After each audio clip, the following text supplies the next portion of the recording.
Let us consider how to stir up one another to love and good works. This is the calling of every believer and the heartbeat of this podcast.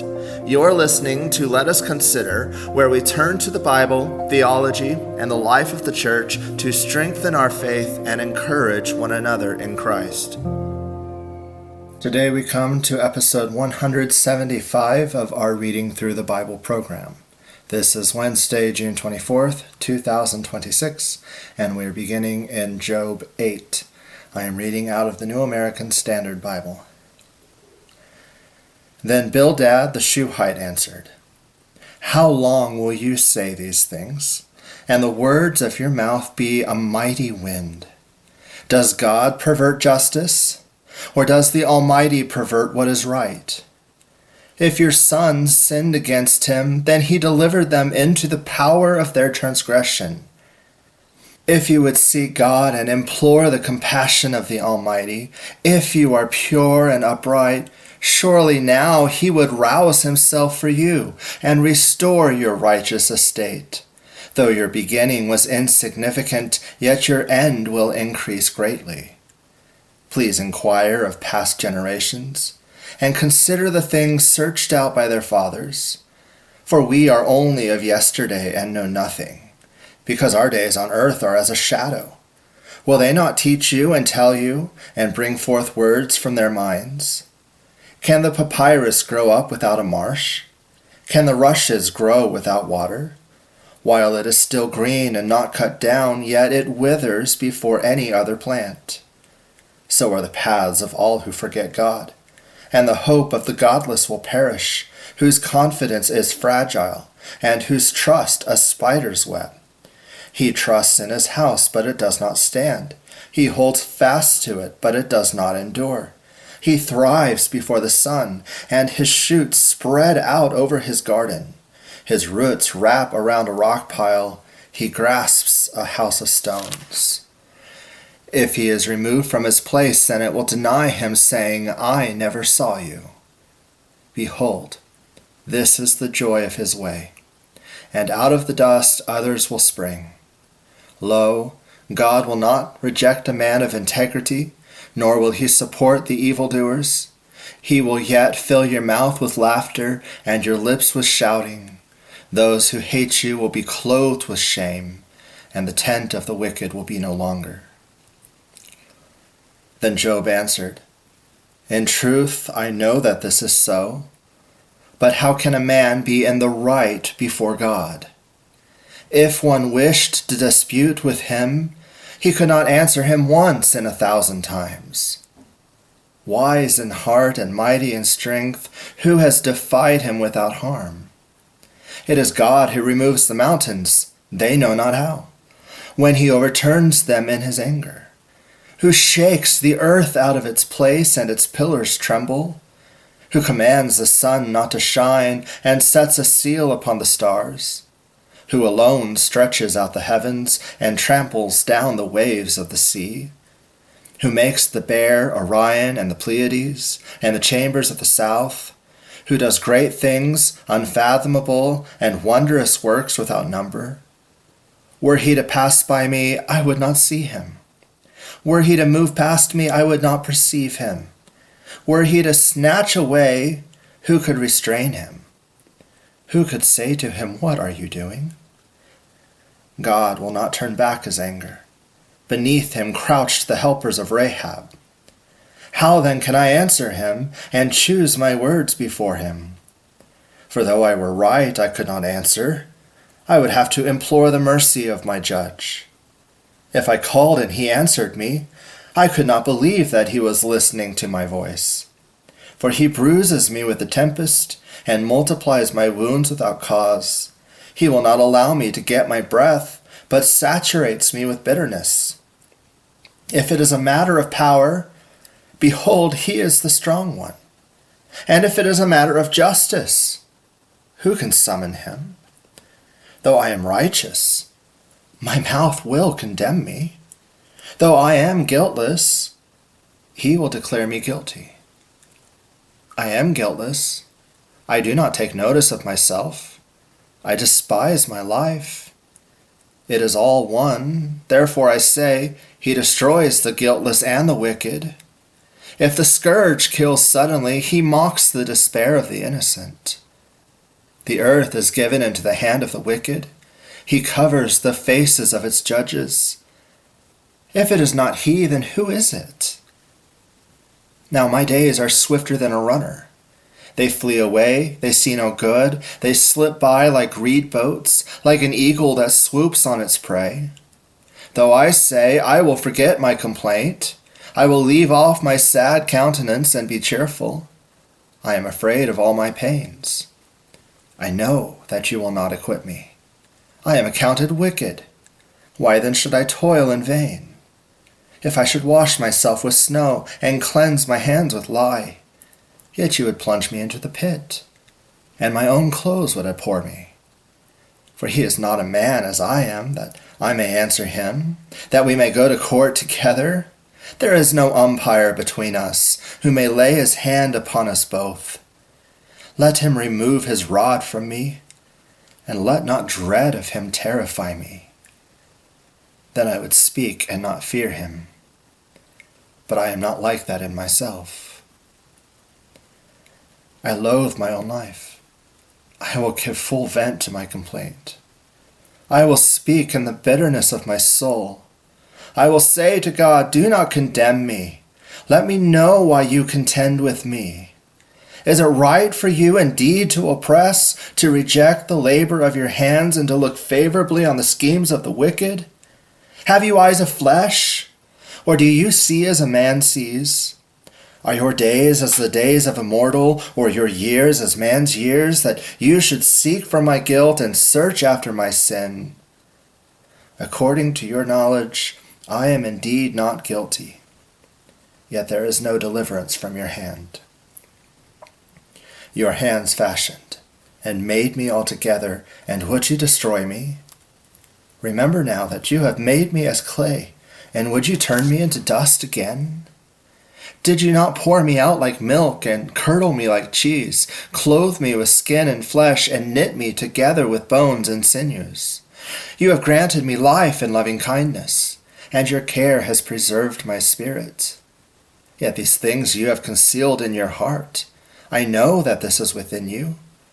If I sinned, then you would take note of me, and would not acquit me of my guilt. If I am wicked, woe to me. And if I am righteous, I dare not lift up my head. I am sated with disgrace and conscious of my misery. Should my head be lifted up, you would hunt me like a lion. And again you would show your power against me, and renew your witnesses against me, and increase your anger toward me. Hardship after hardship is with me. Why then have you brought me out of the womb?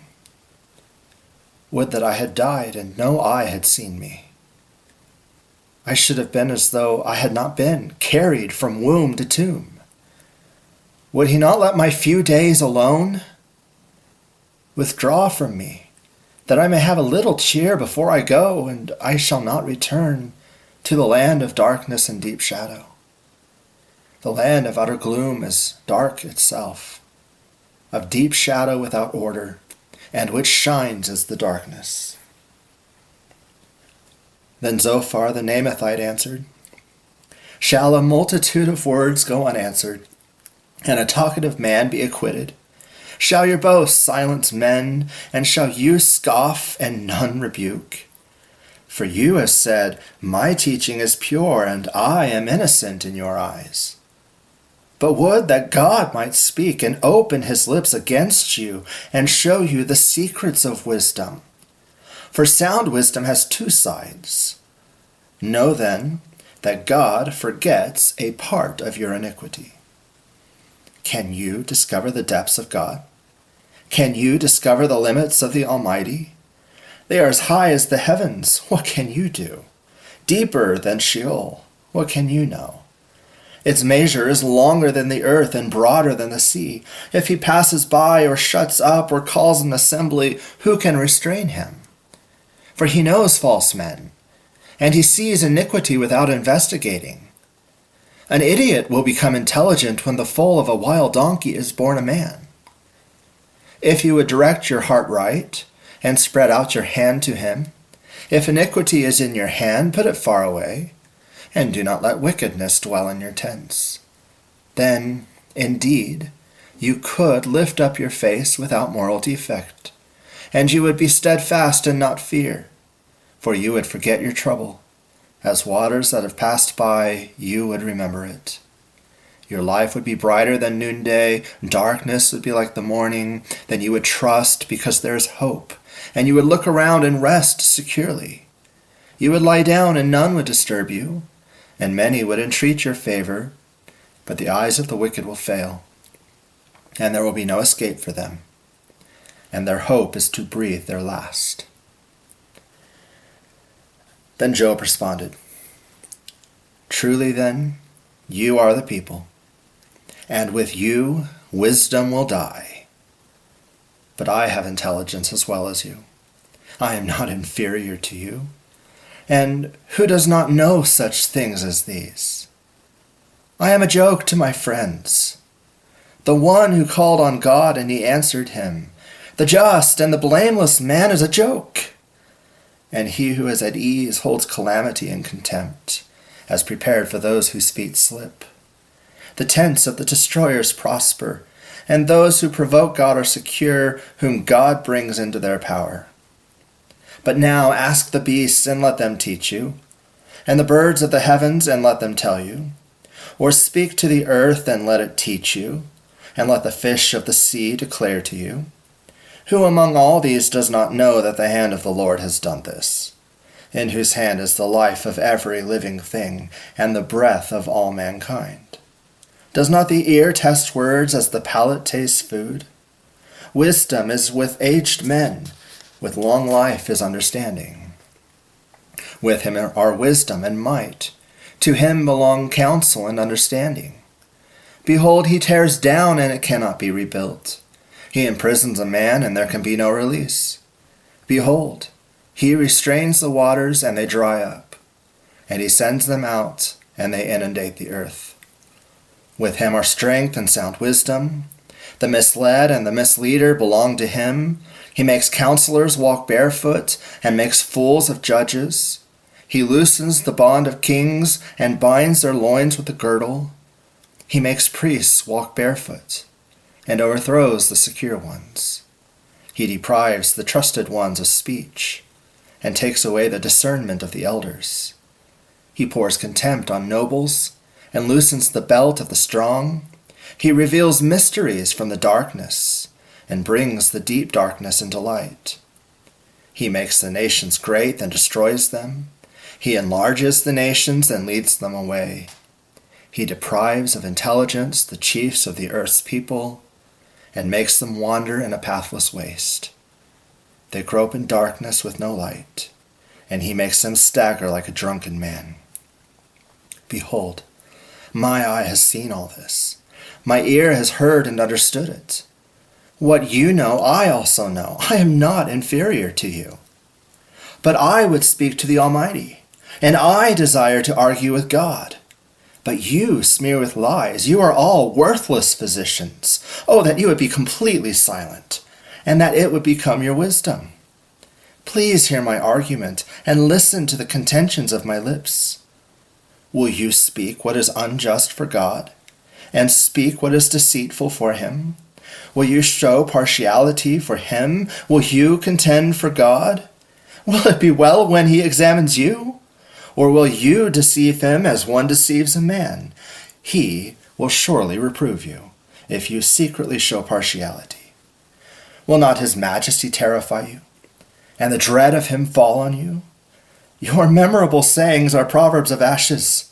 Your defenses are defenses of clay. Be silent before me, so that I may speak. Then let come on me what may. Why should I take my flesh in my teeth and put my life in my hands? Though he slay me, I will hope in him. Nevertheless, I will argue my ways before him. This also will be my salvation, for a godless man may not come before his presence. Listen carefully to my speech, and let my declaration fill your ears. Behold now, I have prepared my case. I know that I will be vindicated. Who will contend with me? For then I would be silent and die. Only two things do not do to me, then I will not hide from your face. Remove your hand from me, and let not the dread of you terrify me. Then call, and I will answer, or let me speak, then reply to me. How many are my iniquities and sins? Make known to me my rebellion and my sin. Why do you hide your face and consider me your enemy? Will you cause a driven leaf to tremble? Or will you pursue the dry chaff? For you write bitter things against me, and make me to inherit the iniquities of my youth. You put my feet in the stocks and watch all my paths. You set a limit for the soles of my feet, while I am decaying like a rotten thing, like a garment that is moth-eaten. Man who is born of woman is short-lived and full of turmoil. Like a flower he comes forth and withers. He also flees like a shadow and does not remain. You also open your eyes on him and bring him into judgment with yourself. Who can make the clean out of the unclean? No one. Since his days are determined, the number of his months is with you, and his limits you have set so that he cannot pass. Turn your gaze from him that he may rest, until he fulfills his days like a hired man. For there is hope for a tree, when it is cut down, that it will sprout again, and its shoots will not fail. Though its root grows old in the ground, and its stump dies in the dry soil, at the scent of water it will flourish and put forth sprigs like a plant. But man dies and lies prostrate. Man expires, and where is he? As water evaporates from the sea, and a river becomes parched and dried up, so man lies down and does not rise until the heavens are no longer. He will not awake, nor be aroused out of his sleep. Oh, that you would hide me in Sheol, that you would conceal me until your wrath returns to you, that you would set a limit for me and remember me. If a man dies, will he live again? All the days of my struggle I will wait until my change comes. You will call, and I will answer you. You will long for the work of your hands. For now you number my steps. You do not observe my sin. My transgression is sealed up in a bag, and you wrap up my iniquity. But the falling mountain crumbles away, and the rock moves from its place. Water wears away stones. Its torrents wash away the dust of the earth. So you destroy man's hope. You forever overpower him, and he departs. You change his appearance and send him away. His sons achieve honor, but he does not know it. Or they become insignificant, but he does not perceive it. But his body pains him, and he mourns only for himself. Psalm 140, for the choir director, a psalm of David. Rescue me, O Lord, from evil men. Preserve me from violent men who devise evil things in their hearts. They continually store up wars. They sharpen their tongues as a serpent. Poison of a viper is under their lips. Selah. Keep me, O Lord, from the hand of the wicked. Preserve me from violent men who have purposed to trip up my feet. The proud have hidden a trap for me and cords. They have spread a net by the wayside. They have set snares for me. Selah. I said to the Lord, you are my God. Give ear, O Lord, to the voice of my supplications. O God, the Lord, the strength of my salvation. You have covered my head in the day of battle. Do not grant, O Lord, the desires of the wicked. Do not promote his evil device, that they may be exalted. Selah. As for the head of those who surround me, may the mischief of their lips cover them. May burning coals fall on them. May they be cast into the fire, into deep pits from which they cannot rise. May a slanderer not be established in the earth. May evil hunt the violent man speedily. I know that the Lord will maintain the cause of the afflicted, and justice for the poor. Surely the righteous will give thanks to your name. The upright will dwell in your presence. Psalm 141, a psalm of David. O Lord, I call upon you. Hasten to me. Give ear to my voice when I call to you. May my prayer be counted as incense before you, the lifting up of my hands as the evening offering. Set a guard, O Lord, over my mouth. Keep watch over the door of my lips. Do not incline my heart to any evil thing, to practice deeds of wickedness, with men who do iniquity, and do not let me eat of their delicacies. Let the righteous smite me in kindness and reprove me. It is oil upon my head. Do not let my head refuse it. For still my prayer is against their wicked deeds. Their judges are thrown down by the sides of the rock, and they hear my words, for they are pleasant. As when one plows and breaks open the earth, our bones have been scattered at the mouth of Sheol. For my eyes are toward you, O God the Lord. In you I take refuge. Do not leave me defenseless. Keep me from the jaws of the trap which they have set for me, and from the snare of those who do iniquity. Let the wicked fall into their own nets, while I pass by safely. Proverbs 1. The Proverbs of Solomon the son of David, king of Israel. To know wisdom and instruction, to discern the sayings of understanding, to receive instruction in wise behavior, righteousness, justice, and equity, to give prudence to the naive, to the youth knowledge and discretion. A wise man will hear and increase in learning, and a man of understanding will acquire wise counsel, to understand a proverb and a figure, the words of the wise and their riddles. The fear of the Lord is the beginning of knowledge. Fools despise wisdom and instruction.